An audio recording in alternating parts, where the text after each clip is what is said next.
Some people are going to hate it, but that's normal. That is normal. I worked at it as hard as anything I've ever worked on ever, for sure. This hour. Yeah. I fucking went hard on this one. It's a good feeling to get done with something and go, I did the best I could do. I did the best I could do, for sure. 100%. I couldn't have done any better, because if I did any more, the only thing that you could say is like maybe a little more time, like maybe a month or two more time on some of the bits. Like, but you never know when that is. Yeah. You know? It's like there's a sort of like a period where they're developing, and then they mature, and then they're solid. And then you never know. Like, are they done, or is there like one more tagline that I'm missing here? Because you know how, like, it's always the case. You film, and then right after you're done, you have a brand new tagline that makes the bit five times as good. It's always like the next Saturday. Dude, you're like, you motherfucker. The next week, I wrote that, did that special. The next week, I'm in Michigan doing some theater, and I have that Alexa bit about Alexa talking back. I talk to Alexa like I talk to women, and whatever the bit is. And then next week, I write the bit. I wish they had a flashlight attachment for Alexa so I could shut her up the way I want to. And fucking, I'm like, God damn it, where the fuck was that? God damn it. Your mind doesn't open up. Your mind doesn't open up all the way until it's like doesn't have any pressure, you know? So it's like the pressure's gone, and then you're like, oh, I could take it here, I could take it there, and you're like, I wish I could think like this before I record, but you can't. You know what's interesting is that we've talked about this, after the special's over, you're like, I don't have any material and I don't have anything to think about. So terrifying. But you always find it, like, over time, and then before you know it, like, wow, I got a new hour. Yeah, like, it happens. It happens. And it happens quicker the more you've done it. Yeah, because you know you can do it. That's one of the sad things about these guys. Like, I was talking to a guy the other day, like, how long you been doing comedy? And he's like, 7 years. I go, how much time do you have? He's like, 20 minutes. I go, that's fucking ruthlessly unacceptable. It's terrible. I go, you're lazy. Like, Yeah. you've been doing comedy for 7 years, you have 20 minutes. And out of those 20 minutes, 10 you should throw away. Right. That's crazy.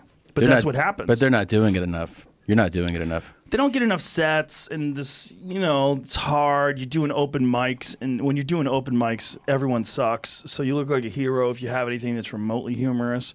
And so, but then you try that remotely humorous stuff, and you do it at the Ice House, and people are like, Yeah. You know, like, you go on between you, and you know, you do this bullshit that you used to do in an open mic night, and people are just not having it. That's why real sets are so different than. Oh yeah. You know what I mean? If you don't get in front of real crowds. Yeah. And it's not, you know, it's not entirely up to you. Obviously, when you're starting out, it's hard to get. What do you mean? What do you mean, real crowds? Like a real show, a professional.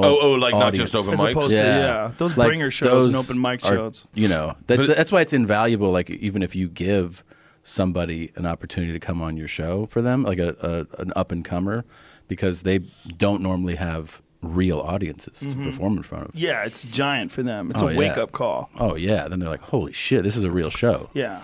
People have expectations when they pay money. But Absolutely. when you go to one of those open mic nights, people are just drunk and everyone's terrible, so you're just laughing at basically anything. Yeah. Yeah. I You think can that's laugh. Someone can kill by how bad they are. Yeah. You know? Like, For sure. People are just like slamming Peter the Chen table. made an almost career out of that. Yeah. Peter Chen. He was a guy who was so bad. Chris McGuire was auditioning for Mitzi, and Mitzi thought it was funny because Mitzi was so hilarious. She thought it was funny that one of the worst comics in L.A. Don't pull his picture up. was hosting the open mic night. Really? Yeah, she thought it was funny.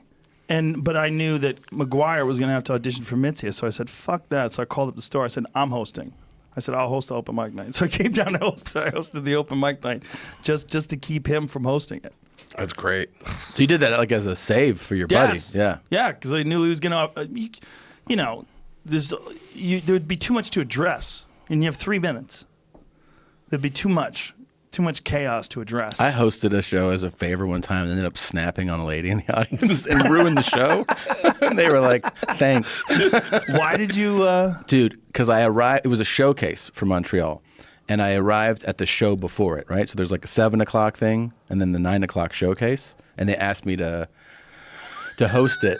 And a lady at the 7 o'clock show, at the earlier show, is in like the front row just yelling out, drunk. And she's older, and she's like, yeah, like tagging every comics thing, commenting on it. And I'm like, oh. And I'm just like so irritated, but I'm like, well, at least, you know, this show's almost over. So the show ends, you know, people leave. We're getting ready to start a second show. I look, she's staying in her seat. And I was like, you got to be kidding me. So second show starts, and you're primed. You know, like if you watch something that gets you agitated, and then you're like overreacting. Yeah, you're overreacting because you're primed for it. So like it started, and it was like I said like my first joke, and she said, I go, "You fucking cunt, shut up." Right? And no one knows you have a history. No. It So just looks like you lit her up for no reason. oh yeah, dude, people in the audience are like, "Don't talk to her like that." And I'm like, "You don't know what she's doing." Like so, and then it just went really, and then I'm like, "Give it up for this guy who wants to go to Montreal." Like, no. It was terrible. It was terrible. Oh no. But then she ended up leaving. Her friend came back in, and while I'm on stage, goes, "Did you call her a cunt?" Like in the show. And I go, "Yeah." She goes, "That's my friend." And I go, "Well, then you're a cunt too." And then she leaves, and her son comes back. Fun. Her son comes back looking for me. He's like, "Can I talk to you for a second?" And I was like, "All right." And he looks serious too. And he was like, "Did you call my mom a cunt?" And I go, "Which one is she?" And he goes, "This lady over here." So I go outside, and I talk to basically the lady who was the friend.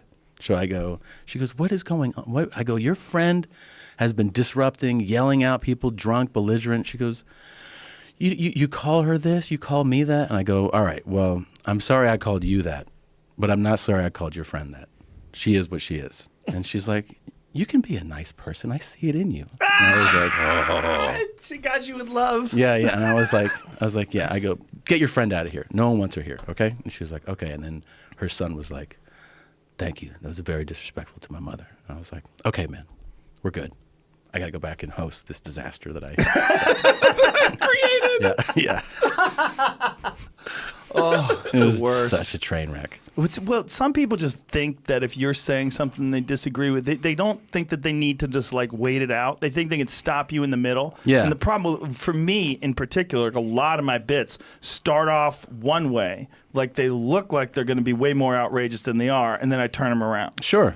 But when I'm starting it off, and then you just attack, like you're fucking up the bit. Like you don't even understand what I'm doing. It's the whole thing about freedom of speech in a weird way. I had a joke about pedophilia, and I just started it, and the woman, this woman who was a fan of mine and everything, she just goes, "No, stop." Oh, yeah, and then now it looks like I'm pro pedophilia. I haven't gotten to the fucking punchline. It just looks like I'm into fucking kids, because now I'm not allowed to finish it.